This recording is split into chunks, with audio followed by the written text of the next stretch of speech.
Hey there, cats and kitties. I'm no blues man. It's sXeblues, and it's going to be a brief little review from Mountain Dew Code Red. One of the things I actually find of particular interest with this soda beverage is actually how it came about. If we go back about a decade, 2000, 2001 respectively, it began as a special flavor mixture that you could find in Taco Bell establishments, and through, word of mouth and critical acclaim, essentially, from the patrons, as well as them constantly asking where it could be found, if it could be bought, word eventually got back to PepsiCo, the makers of the more traditional green Mountain Dew, if you will, and they must have thought they had a winner on their hands because eventually they put it on store shelves.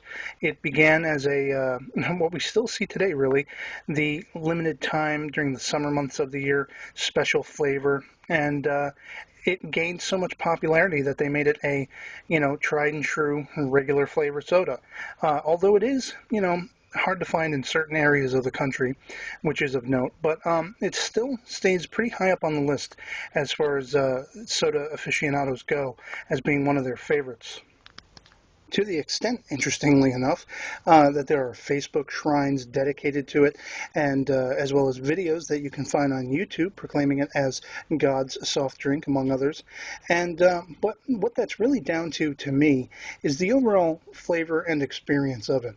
Now, in trying to describe this, I'd want to try to avoid, as George Carlin would warningly refer to as advertisement lingo, long fake-sounding words and things like that. But to my palate, as the bottle suggests, there is a rush of cherry flavor, and that is noticeable. And what is also noticeable is actually a sort of underridden citrusy flavor that's more akin to the traditional Mountain Dew. I've always wondered if you could find a clever mixture between, say, fruit punch and the original green Dew, if maybe you could make a close approximation of this. Now, but the thing is, being that this is a soda beverage, the caffeine and the sugars and the salts, for people with health issues, it should definitely be consumed with caution for these reasons. But overall, it's a pleasant experience, and it's quite refreshing. And one thing of particular note for me, personally, the bottle art in this case, as seen here, features the MTN Dew logo as being more akin to text speak in a way, sort of a dumbing down of language. Whereas the original scene here being more colorful and featuring the full word mountain in the Mountain Dew logo, it seems to be more designed with graphic design in mind, actually, and just looks more colorful and more cool in my opinion.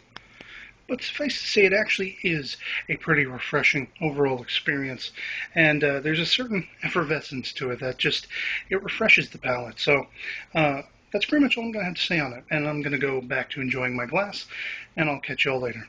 Peace.